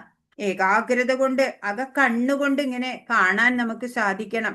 അങ്ങനെ നമുക്ക് ഭക്തിയില് ഉയരാൻ സാധിക്കാം. അപ്പോ നിരുപാധികമായിട്ട് നിഷ്പക്ഷമായിട്ടാണ് ഭഗവാൻ ഓരോന്നും സൃഷ്ടിക്കുന്നത്, അല്ലെ? നിന്ദിക്കുന്നവരും ഉണ്ട് നമ്മുടെ ഈ ലോകത്ത്, വേണം അവരും. ആദരിക്കുന്നവരും വേണം. ഭഗവാന്റെ സ്നേഹത്തെ തിരിച്ചറിഞ്ഞിട്ട് അനുഭവിക്കാനും നമുക്ക് സാധിക്കണം, അല്ലെ? ഭക്തിയുത സേവനത്തിലൂടെ ഭഗവാനെ സന്തോഷിപ്പിക്കുക, അതാണ് നമ്മുടെ കർത്തവ്യം. അതെപ്പോഴും നമ്മൾ ഓർക്കണം, മറക്കരുത്. യഥാർത്ഥത്തിൽ മുക്തനാവണമെന്ന് ആഗ്രഹിക്കുന്നവർ ഭക്തന്മാരെ സേവിക്കേണ്ടതാണെന്ന് ശ്രീമദ് ഭാഗവതം നിർദ്ദേശിക്കുന്നു. മഹത് സേവാം ദ്വാരമാഹുർവിമുക്ത. ഭൗതികതയിൽ മുഴുകിയവരുമായുള്ള സഹവാസം തമോമയ ജീവിതത്തിലേക്കുള്ള വഴിയാണ്. തമോദ്വാരം യോഷിതാം സംഗിസംഗം. അപ്പോ ഈ ഭൗതികതയിലുള്ളവര്, പ്രാപഞ്ചികരായിട്ടുള്ളവരോട് അല്ലെ, ലൗകിക വിഷയങ്ങൾ മാത്രം സംസാരിച്ചുകൊണ്ടിരിക്കണവരുടെ കൂട്ടുകൂടിയാല് നമ്മൾക്ക് എന്താണ്, അധപ്പതനാണ് ഉണ്ടാവുക അല്ലെ. അപ്പൊ ഭക്തരുമായിട്ട് സംഘം ചെയ്യുമ്പോഴാ നമ്മുടെ ഭക്തിയും വർദ്ധിക്കുള്ളൂ എന്ന് പറയാണ്. 29. പ്രാപഞ്ചികതയിൽ നിന്ന് ശാശ്വത സുഖം ഉണ്ടാവില്ല. അതാണ് ഇവിടെ 29 പറയുന്നത്. ജരാമരണമോക്ഷായ മാമാശ്രിത്യേ തേ ബ്രഹ്മ തദ്വിദു കൃഷ്ണം അധ്യാത്മം കർമ്മജാഖിലം. വാർദ്ധക്യത്തിൽ നിന്നും മൃത്യുവിൽ നിന്നും മോചനം നേടാൻ പ്രയത്നിക്കുന്ന ബുദ്ധിമാന്മാർ ഭക്തിഭരിതമായ സേവനത്താൽ എന്നെ ആശ്രയിക്കുന്നു. ആധ്യാത്മിക പ്രവർത്തനങ്ങളെ പറ്റി പൂർണ്ണ ജ്ഞാനമുള്ളവർ വാസ്തവത്തിൽ ബ്രഹ്മം തന്നെ. അപ്പോ ഈ ജന്മ മൃത്യു ജരാവ്യാധിയിൽ നിന്നൊക്കെ മോചനം ഉണ്ടാവാൻ ഈ ഭൗതിക ശരീരത്തിന് അതൊക്കെ ബാധിക്കുന്നത് ഭൗതിക ശരീരത്തിനെയാണ് അല്ലെ. ആത്മീയ ശരീരത്തിന് ഈ രോഗങ്ങളോ മരണമൊന്നും ബാധിക്കണില്ല. ആത്മീയ ശരീരത്തിന് ഇതൊന്നുമില്ല. അത് കാരണം അത് സിദ്ധിച്ചവര് ഭഗവത് സഖാക്കളിൽ ഒരാളായി തീരും എന്നാണ്. ഈ ബുദ്ധിമാന്മാരായിട്ടുള്ളവരാണ് അല്ലെ ജനിമൃതികളിൽ നിന്ന് മോചനം നേടാൻ ആഗ്രഹിക്കുക. അവര് ഭക്തിഭരിതമായ സേവനം ചെയ്യും. അങ്ങനെ ഭഗവാനില് ശരണാഗതി ചെയ്യും. ആധ്യാത്മിക പ്രവർത്തനങ്ങളെ പറ്റി പൂർണ്ണമായിട്ട് ജ്ഞാനം അവർക്കുണ്ടാവും. അതുകൊണ്ട് അവരും വാസ്തവത്തിൽ ബ്രഹ്മം തന്നെയാണ് എന്ന് ഭഗവാൻ പറയാണ്. അപ്പൊ ഭഗവാനെ അറിയാൻ ശ്രമിക്കുകയാണ് വേണ്ടത്. ഭൗതിക സുഖങ്ങൾക്കായിട്ട് ഇഷ്ടദേവതാഭജനം നടത്തുക, അതുകൊണ്ട് പ്രയോജനമില്ല. ബ്രഹ്മത്തെ അറിയാത്തിടത്തോളം സംശയ ദൂരീകരണം ഉണ്ടാവില്ല അല്ലെ. സംശയം ഉണ്ടാവും എപ്പോഴും. സംശയാത്മാ വിനശ്യതി എന്നും പറഞ്ഞിട്ടുണ്ട് ഭഗവാൻ അല്ലെ. സംശയമുള്ള ആൾക്ക് നാശമേ ഉണ്ടാവുള്ളൂ. ഗോലോക വൃന്ദാവനം എന്നറിയപ്പെടുന്ന കൃഷ്ണന്റെ വിശിഷ്ടധാമത്തിൽ ബുദ്ധി കുറഞ്ഞ ബ്രഹ്മസാക്ഷാത്കാരം ലഭിച്ചവർക്ക് പോലും പ്രവേശനമില്ല. ബ്രഹ്മസാക്ഷാത്കാരം ലഭിച്ച ആൾക്കാരുണ്ട്. അവരെവിടെയാ? അവര് ബ്രഹ്മജ്യോതിയിലാ ലയിക്കണേ. അവർക്ക് ഗോലോക വൃന്ദാവനം അറിയപ്പെടുന്ന വിശിഷ്ടധാമത്തില് അവിടേക്കൊന്നും അവർക്ക് പ്രവേശിക്കാൻ പറ്റില്ല. വാസ്തവത്തിൽ കൃഷ്ണാവബോധപൂർവം പ്രവർത്തിക്കുന്നവരെ ബ്രഹ്മൻ എന്ന് വിളിക്കപ്പെടാൻ അർഹരായിട്ടുള്ളൂ. അവരെയാണ് കൃഷ്ണാവബോധപൂർവം പ്രവർത്തിക്കുക, അവരെയാണ് ബ്രഹ്മൻ എന്ന് വിളിക്കുക. അവരാണ് ശരിക്കും കൃഷ്ണന്റെ ലോകം പ്രാപിക്കാൻ യത്നിക്കുന്നത്. കൃഷ്ണന് യാതൊരു മിഥ്യാധാരണയും ഇല്ലാത്തവർ ബ്രഹ്മൻ തന്നെ. കൃഷ്ണനെ കുറിച്ച് മിഥ്യാധാരണയൊന്നുമില്ല അല്ലെ. എല്ലാം അവര് പരിപൂർണ വിശ്വാസമാണ് ഭഗവാനില്, പരിപൂർണ ശ്രദ്ധയാണ് അവർക്ക് ഉണ്ടാവുക ഭഗവാനോട്. അപ്പൊ ഭഗവാനെ അറിയാൻ ശ്രമിക്കുക അല്ലെ. ഭൗതിക സുഖങ്ങൾക്കായിട്ട് ഇഷ്ടദേവതാ ഭജനം ചെയ്യണ്ട. അപ്പൊ നമ്മള് ഭഗവാനെ ലഭിക്കുക എന്ന് പറഞ്ഞാൽ വളരെ ബുദ്ധിമുട്ടുള്ള കാര്യമൊന്നും അല്ലാതെ ഏറ്റവും എളുപ്പമായിട്ടുള്ള കാര്യമാണ്. നമ്മൾ ഏത് പ്രവൃത്തി ചെയ്യണതിന് മുമ്പും കൃഷ്ണ എന്നുള്ള ആ ചിന്തയോടെ ആ ഭഗവാന്റെ പാദത്തിൽ സമസ്ത കർമ്മങ്ങളും സമർപ്പിക്കുക. എല്ലാ പ്രവൃത്തി കഴിയുമ്പോഴും കൃഷ്ണ എന്നൊന്ന് ചിന്തിക്കുക. അത്രേ വേണ്ടൂ. നമ്മുടെ ആ ട്രൂത്ത് പ്രകാശിതമാവും. ജീവിതം തന്നെ മാറി മറിയും നമ്മുടെ. അപ്പൊ ഭഗവാനൊപ്പം മഹാലക്ഷ്മിയും ഉണ്ട് അല്ലെ. അങ്ങനെ അവിടെ ശാന്തി, സമാധാനം, ഐശ്വര്യം, നീതി എല്ലാം ഉണ്ടാവും എന്നുള്ളതാണ്. അപ്പോ നമ്മുടെ നിത്യബന്ധു ഭഗവാനാണ്. ആ ഭഗവാനുമായിട്ട് അസോസിയേറ്റ് ആവുക, അതായിരിക്കണം നമ്മുടെ ലക്ഷ്യം. അപ്പോ ശ്രീഹരിപ്രിയതാം, ഏത് പ്രവൃത്തിക്ക് മുമ്പും ഇത് പറയാ, ശ്രീഹരിപ്രിയതാം, ഭഗവാൻ ഇഷ്ടപ്പെടണേ എന്ന് കരുതിയിട്ട് ആ പ്രവൃത്തി ചെയ്യ അല്ലെ. ഭഗവാന് ശ്രീഹരി തദർപ്പിതമായിട്ട് ഭഗവാൻ അർപ്പിച്ചുകൊണ്ട് ചെയ്യാം. ശരീരം ത്യജിച്ചു കഴിഞ്ഞാല് ജീവന്റെ ഗതി എന്താണ് എന്ന് അടുത്ത അധ്യായത്തില് പറഞ്ഞു തരുന്നുണ്ട്. മെറ്റീരിയൽ പ്രോസ്പെരിറ്റി, അതായത് ഈ ഭൗതിക ഉന്നമനം അതല്ല അല്ലേ നമ്മളാക്കുക. 10 കിട്ടുകിൽ 100 മതി എന്നും അല്ലെ, ആശയാകുന്ന പാശമതിങ്കെന്ന് എന്നൊക്കെ ജ്ഞാനപ്പാനയിൽ നമ്മൾ കേട്ടിട്ടുണ്ട്. അപ്പോ സ്പിരിച്വൽ ആയിട്ടുള്ള പുരോഗതിയാണ് നമുക്ക് വേണ്ടത്. എത്ര യോഗേശ്വര കൃഷ്ണോ എത്ര പാർത്ഥോ ധനുർധര എന്ന് പറയുന്നുണ്ട് അല്ലെ. രണ്ടും ഉണ്ടാവണം. ഏതൊക്കെ ഉണ്ടാവണം? കൃഷ്ണനും ഉണ്ടാവണം, അതുപോലെ ഭക്തനും ഉണ്ടാവണം അല്ലെ. അപ്പോഴാണ് അവിടെ പുരോഗതി ഇല്ല. നമ്മുടെ ജീവിതത്തില് സെന്റർ പോയിന്റിൽ ഭഗവാനെ വെക്കുമ്പോൾ അപ്പോഴാണ് നമുക്ക് എല്ലാം പുരോഗമിക്കാൻ പറ്റുക. ഇപ്പോൾ ജീവിതം പൂർണ്ണമാവാൻ ധർമ്മ അർത്ഥ കാമ മോക്ഷം എല്ലാ ആശ്രമങ്ങളും നിറവേറണം. മോക്ഷം എന്ന് പറഞ്ഞാൽ ഫ്രീഡം തന്നെയാണ് അല്ലേ? ഫ്രീഡം ഫ്രം ഡിപ്പെൻഡൻസി അല്ലേ? നമ്മളിപ്പോ ഡിപ്പെൻഡൻസ് ആണ് for so many things of happiness അല്ലേ? ഇപ്പൊ നമ്മള് മറ്റാളാണ് നമുക്ക് സന്തോഷം തരണേ എന്ന് വിചാരിച്ചിട്ട് അവരെ ആശ്രയിക്കുകയാണ് നമ്മള് അല്ലേ? അപ്പൊ നമ്മൾ ഒരാളെ ഡിപ്പെൻഡ് ചെയ്യുമ്പോൾ അയാളുടെ അടിമയാണ് നമ്മള്. പിന്നെ അയാളുടെ മൂഡ് അനുസരിച്ചായിരിക്കും നമ്മുടെ സന്തോഷം അല്ലേ? അങ്ങനെ അപ്പൊ നമ്മൾ ഇതിൽ നിന്ന് രക്ഷപ്പെടണം. രാമകൃഷ്ണ പരമഹംസർ എനിക്ക് ഒരെണ്ണത്തിന് രാമകൃഷ്ണ പരമഹംസർ ഒരിക്കല് ഹരേ കൃഷ്ണ പരമഹംസർ ഒരിക്കല് ദക്ഷിണേശ്വരില് താമസം. അപ്പൊ ഒരു പ്രായമുള്ള അമ്മ കാണാൻ വന്നു. അവര് കൃഷ്ണ കഥകളൊക്കെ ഇങ്ങനെ കേട്ട് എല്ലാവരും സന്തോഷമായിട്ട് ഇരിക്കുകയായിരുന്നു. കഴിഞ്ഞ ഒരമ്മ ഇങ്ങനെ കരഞ്ഞിട്ട് പറഞ്ഞു, അങ്ങ് പറഞ്ഞ ആ ശാന്തി ഉണ്ടല്ലോ, അത് എനിക്ക് അനുഭവിക്കണം, എനിക്കതിന് സാധ്യമല്ല. കാരണം എന്താ ചോദിച്ചപ്പോ പറഞ്ഞു, മകന്റെ കുഞ്ഞിനെ നോക്കണം, അതാ എന്റെ ജോലി. ഇപ്പോ ജപം ധ്യാനം ഒന്നും നടക്കണില്ല, അപ്പൊ ഇനിയും എനിക്ക് ജന്മം എടുക്കേണ്ടി വരും എന്ന് പറയാണ്. ഇപ്പൊ ലാസ്റ്റ് എക്സാം മൃത്യു അല്ലേ? അവസാന പരീക്ഷയിൽ തോറ്റാല് വീണ്ടും അതേ ക്ലാസ്സിൽ വരണം, എന്നിട്ട് വീണ്ടും പരീക്ഷ എഴുതണം. അതുപോലെ ഇനിയും ജന്മം എടുക്കണം. അപ്പോ ഈ ഗുരു പറഞ്ഞു, നിങ്ങൾ നോക്കുന്ന കുഞ്ഞുണ്ടല്ലോ, ആ കുഞ്ഞിനെ ബാലഗോപാലനായിട്ട് കരുതുക.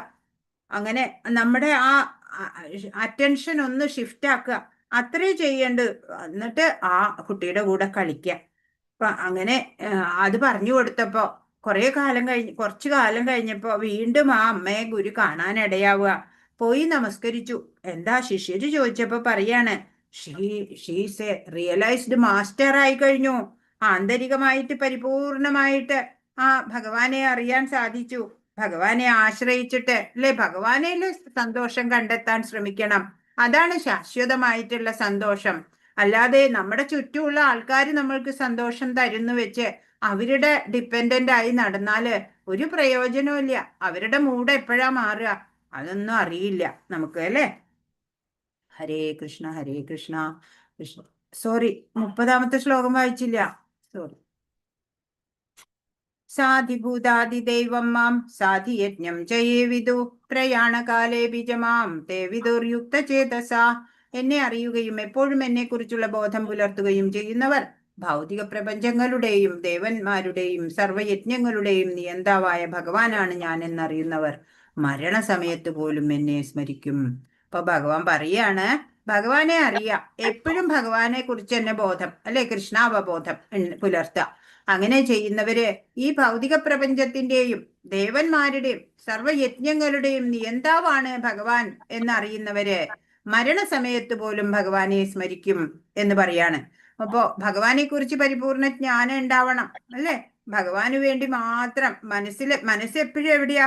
ഭഗവാനിൽ ഉറപ്പിക്കുക. അങ്ങനെയുള്ളവർക്ക് മരണസമയത്തും ഭഗവാനെ ചിന്തിക്കാൻ പറ്റും അല്ലെ? ഇവിടെ ഭീഷ്മ പിതാമഹനെയാണ് കാണിച്ചിട്ടുള്ളത്. ഭീഷ്മ പിതാമഹൻ ശരശയ്യയിൽ കിടന്നു അല്ലെ, ഭഗവാൻ മുമ്പിൽ വന്നു നിന്നു, അപ്പോഴാണ് ദേഹം വെടിയുന്നത്.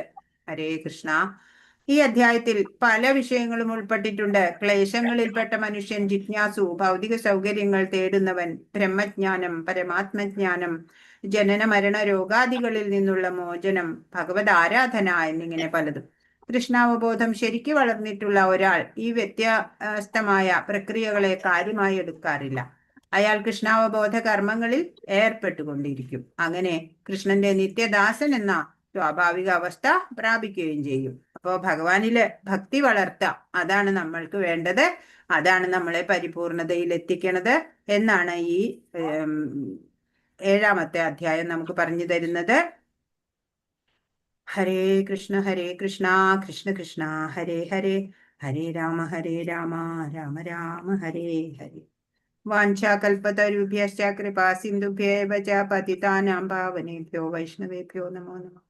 അനന്തകോടി വൈഷ്ണവ വൃന്ദ കി ജയ്, ശ്രീല പ്രഭുപാദ് കി ജയ്, ഗുരു മഹാരാജ് കി. ഹരേ കൃഷ്ണ.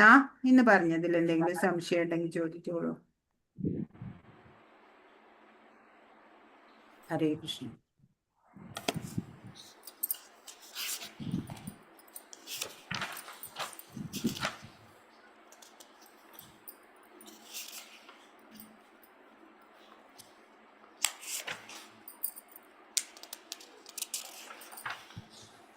ഭഗവാനെ ശരണം പ്രാപിക്കാത്ത 4 പേർ ആരെല്ലാം? ആരൊക്കെയാ? 15. പ്രാപിക്കാത്തവര്. ദുഃഖിതൻ, ധനകാംക്ഷി, ജിജ്ഞാസു, പരമസത്യത്തെ അന്വേഷിക്കുന്ന ജ്ഞാനി. അത് സുഹൃതികള് ഭഗവാനെ ധ്യാനിക്കുന്നവരാ. അത് ദുഃഖിത ധനകാംക്ഷികൾ, ജിജ്ഞാസുക്കൾ. അത് പ്രാപിക്കുന്നവർ. പ്രാപിക്കുന്നവരെയാണോ ചോദിച്ചേ? 4 പേർ. മൂടന്മാര്. പ്രാപിക്കാത്ത 4 പേർ. പ്രാപിക്കാത്തത് മൂടന്മാര്. ദുഷ്കൃതികളായ മൂഢന്മാര്, മായയാൽ അപഹരിക്കപ്പെടുന്ന ജ്ഞാനത്തോടു കൂടിയവര്, അസുരഭാവങ്ങളെ ആശ്രയിക്കുന്നവര്, നാസ്തികർ. മനുഷ്യാധമന്മാർ. അസുരന്മാർ ഭഗവാനെ ശരണം പ്രാപിക്കുന്നില്ല. അതെ, പ്രാപിക്കാത്തവര് 4 കൂട്ടര്. പ്രാപിക്കുന്ന 4 കൂട്ടരോ? ദുഃഖിതൻ, ധനകാംക്ഷികൾ, സത്യത്തെ അന്വേഷിക്കുന്ന ജ്ഞാനി. ജ്ഞാനി, ഇവർ ഭഗവാനെ ഭജിക്കുന്നു. അതെ, 4 കൂട്ടര്. ഒന്നൊരിക്കൽ കൂടി പറഞ്ഞുതരും അത്. ദുഃഖിതൻ, ധനകാംക്ഷി, ജിജ്ഞാസുക്കൾ, ജ്ഞാനി. സുഹൃത്തുക്കൾ. ഹരേ കൃഷ്ണ. അപ്പൊ അടുത്തത് ജ്ഞാനിയാണ് ഭഗവാൻ ഏറ്റവും പ്രിയപ്പെട്ടവൻ എന്ന് പറയുന്നത് എന്തുകൊണ്ടാ? പ്രേമഭക്തിപൂർവം ഭഗവാനെ സേവിക്കാൻ മാത്രമാണ് ജ്ഞാനിയുടെ ലക്ഷ്യം. പ്രേമഭക്തിപൂർവം ഭഗവാനെ സേവിക്കൽ മാത്രമാണ് ജ്ഞാനിയുടെ ലക്ഷ്യം. ഭക്തന്മാർ സമ്പൂർണ്ണ ജ്ഞാനത്തോടെ സേവനമോ സമ്പർക്കമോ കൂടാതെ അവർക്ക് ജീവിക്കാൻ ബന്ധപ്പെട്ടിരിക്കുന്നു. ജ്ഞാനിയാണ് ഏറ്റവും പ്രിയപ്പെട്ടവൻ എന്ന് പറയുന്നത് എന്തുകൊണ്ടെന്നാണ്? ഭഗവാന്റെ ദിവ്യ സേവനത്തിൽ ഏർപ്പെട്ടിരിക്കുകയാണ് എപ്പോഴും ജ്ഞാനി. ഭഗവാന്റെ തത്വത്തെ ഗ്രഹിക്കുകയും സേവനത്തിൽ ഏർപ്പെടുകയും ചെയ്യുന്നതുകൊണ്ട്. പരിപൂർണ അങ്ങനെയുള്ള ആ ഒരു ഭഗവാന്റെ ദിവ്യ സേവനത്തില് എപ്പോഴും ഭഗവാനെ കുറിച്ചുള്ള പരിപൂർണ ജ്ഞാനം കിട്ടിക്കഴിഞ്ഞ് സദാ ഭഗവത് സേവന നിരതനായ ഒരാള്, ആ ആള് തന്നെയാണ് ഭഗവാന് ജ്ഞാനി എന്ന് പറയണത്. അദ്ദേഹം പരിപൂർണതയിൽ എത്തിച്ചേരുകയും ചെയ്യും എന്ന് ഭഗവാൻ പറഞ്ഞിട്ടുണ്ട്. അപ്പൊ ജ്ഞാനിയെ ഭഗവാൻ അതുകൊണ്ട് ഇഷ്ടാണ്. അടുത്തത് ഭഗവാന്റെ തത്വത്തെ ഗ്രഹിക്കുകയും പരിപൂർണ ജ്ഞാനം കിട്ടിക്കഴിയും. പ്രേമഭക്തി ഭഗവാനെ കുറിച്ചുള്ള സമ്പൂർണ്ണ ജ്ഞാനം ആർജിക്കുകയും ഭഗവാന്റെ ദിവ്യ സേവനത്തിൽ സദാ ഏർപ്പെട്ടിരിക്കുകയും ചെയ്യുന്ന അതുകൊണ്ട് ആ ജ്ഞാനിയെ ഭഗവാന് പ്രിയങ്കരൻ.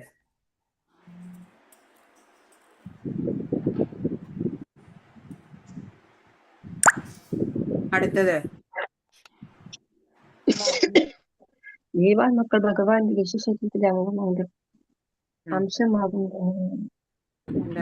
ഭഗവാനെ വിശ്വാസം ഉറപ്പിച്ച ഒരു ദേവനെ ആരാധിക്കാൻ മുതിർന്ന വ്യക്തിക്ക് താൻ ഇച്ഛിക്കുന്നത് കൈവരും. ജീവാത്മാക്കൾ ഭഗവാന്റെ വിശ്വ ശരീരത്തിലെ അംശമാകുന്നത് എങ്ങനെയാ? പരമപുരുഷൻ ഹൃദയത്തിൽ വാഴുന്നവനുമായ കൃഷ്ണനാണ്. അത് ശരിക്കുള്ള സെന്റൻസ് അതിലുണ്ടായിരുന്നല്ലോ, എഴുതി. ഭഗവാനെ വിശ്വാസം ഉറപ്പിച്ച ഒരു ദേവനെ ആരാധിക്കാൻ മുതിരുന്ന വ്യക്തിക്ക് താൻ ഇച്ഛിച്ചത് കൈവരും. പരമപുരുഷനും സർവഭൂതങ്ങളുടെയും ഹൃദയത്തിൽ വാഴുന്നവനുമായ കൃഷ്ണനാണ് മനുഷ്യരിൽ ഓരോ ദേവതമാരോടുള്ള ഭക്തി ഉണ്ടാക്കുന്നത്. കൃഷ്ണന്റെ വിശ്വരൂപത്തിലെ വ്യത്യസ്ത അവയവങ്ങളാണ് ഈ ദേവന്മാർ. ദേവതമാർ ഭഗവാന്റെ അംശങ്ങളാകുന്നു, അവർ സ്വതന്ത്രരല്ല. എന്താ ചോദ്യം? വിശ്വശരീരത്തിലെ വിശ്വശരീരത്തിലെ അംശമാകുന്നത് എങ്ങനെ? അത് ഇങ്ങനെ ഇതല്ലേ, ബ്രാഹ്മണൻ ഭഗവാന്റെ ശിരസ്, ക്ഷത്രിയർ ഭഗവാന്റെ കയ്യ്, വൈശ്യർ ഭഗവാന്റെ അരക്കെട്ട്, ശൂദ്രർ ഭഗവാന്റെ കാലുകള്. അത് പുരുഷ സൂക്തം അല്ലേ മാതാജി? പുരുഷ സൂക്തം. ഭഗവാന്റെ വിശ്വശരീരത്തിലെ വ്യത്യസ്ത അംശങ്ങളെ ചോദിച്ചേക്കണേ. അത് ദേവന്മാര്.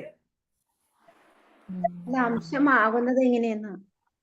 ഭഗവാന്റെ വിശ്വശരീരത്തിലെ അംശമാകുന്നത് എങ്ങനെ? ജീവാത്മാക്കൾ എങ്ങനെയെന്നാ ചോദിച്ചിരിക്കുന്നേ? പരമാത്മസ്വരൂപിയായ ഭഗവാൻ ദേവന്മാരിലും കുടികൊള്ളുന്നുണ്ട്. ആ ദേവതയിലെ ജീവാത്മാവിന്റെ ആഗ്രഹം നിറവേറ്റുന്നത് ഭഗവാൻ തന്നെ. ജീവാത്മാവും ദേവതയും ഭഗവാന്റെ ഇംഗിതത്തിന് വഴങ്ങുന്നു എന്നേയുള്ളൂ. വിശ്വ അവർ ഭഗവാൻ ശരീരത്തിലെ വ്യത്യസ്ത അംശങ്ങള് ഈ ദേവന്മാര് ആണ്.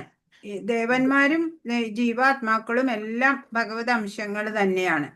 അങ്ങനെയാണ് ഈ വിശ്വശരീരം ഉണ്ടാകുന്നത് അല്ലെ, അംശമാകുന്നത്. ആ വിശ്വശരീരം വിശ്വശരീരത്തിലെ വ്യത്യസ്ത അംശങ്ങള് ദേവന്മാരും ജീവാത്മാക്കളും. അതില് ബ്രാഹ്മണര് ശിരസ് അങ്ങനെ വേണം എഴുതാൻ മാത്രം. എന്താണ് മാതാജി വരിക അതപ്പോ ഷോർട്ടായിട്ട്? ഭഗവാന്റെ വിശ്വശരീരത്തിലെ വ്യത്യസ്ത അംശങ്ങളാണ് ദേവന്മാരും ജീവാത്മാക്കളും. ബ്രാഹ്മണര് ഭഗവാന്റെ ശിരസ്സാണ്, ക്ഷത്രിയര് കൈകളാണ്, വൈശ്യര് അരക്കെട്ടാണ്, ശൂദ്രര് കാലുകളാണ്.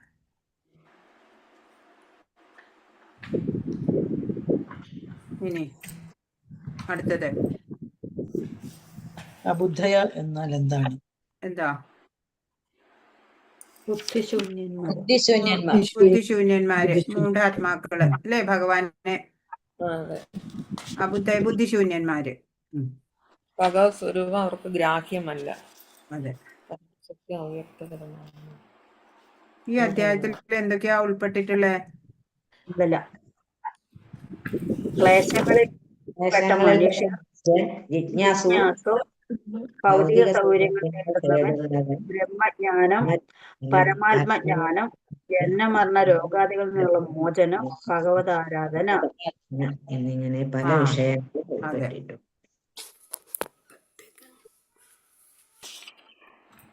അതൊക്കെ എഴുതിയാൽ മതി. ഹരേ കൃഷ്ണ. 12ാമത്തെ വിഷയങ്ങൾ എന്തെല്ലായിരുന്നു? സ്ക്രീനിലുണ്ട് മാതാജി, സ്ക്രീനിൽ നോക്കി എഴുതിക്കോളൂ.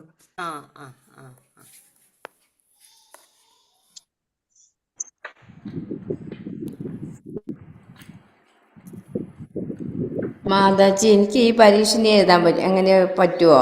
ഞാൻ ഇന്ന് ഗുരുവായൂർ പോയപ്പോ ലേറ്റായിപ്പോയി. ഇപ്പൊ എത്തിയിട്ടേ ഉള്ളൂ വീട്ടില്. ഞാൻ നേരത്തെ കാറിനാണ് ഇത് ഓണാക്കി വെച്ചത്. നോക്കട്ടെ, ഞാന് വിളിച്ചു ചോദിക്കട്ടെ.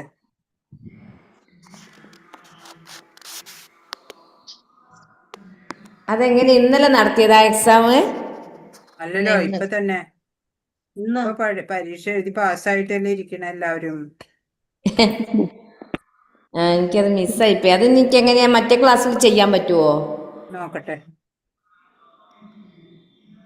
രാത്രി കണ്ടെന്നല്ലേ പറഞ്ഞത്?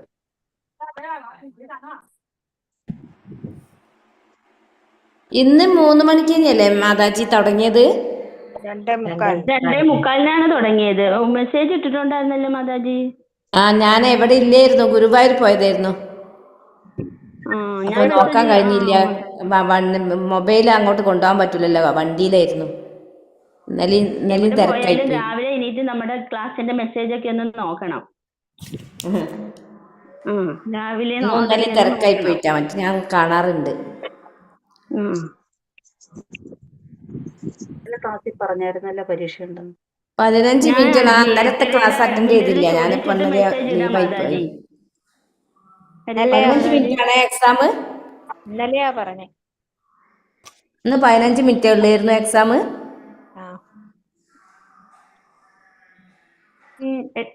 ഹരീഷ്ണ മാതാജി 8:30-ക്കാണോ ഇതിലാണോ മാതാജി ചോദിക്കണ്ടേ? അതെ, 8:30-ക്ക് ചോദിച്ചാ മതി. ശരി മാതാജി. സുശീല മാതാജിനെ ഉൾപ്പെടുത്തണം. 2 മാതാജിമാര് എഴുതാണ്ട്. ഞാനും ഉണ്ട് മാതാജി. 3 പേരുണ്ട്. പത്മകുമാരി മാതാജി. ഇനി ആരെങ്കിലും ഉണ്ടോ പരീക്ഷ എഴുതാത്തവര്? പത്മകുമാരി മാതാജി, സുശീല മാതാജി. സുശീല മാതാജി. ഇന്നുണ്ടാവും എന്ന് തോന്നണോ, അറിയില്ല. 8:30-യുടെ പരീക്ഷ കഴിഞ്ഞില്ലെങ്കിൽ ഇന്ന് കാണും. അത് ഏത് ചാപ്റ്റർ ആണ്? ഇതെടുത്തത് വരെയാ? ഇതുപോലെ തന്നെ 1 മുതൽ 6 വരെ.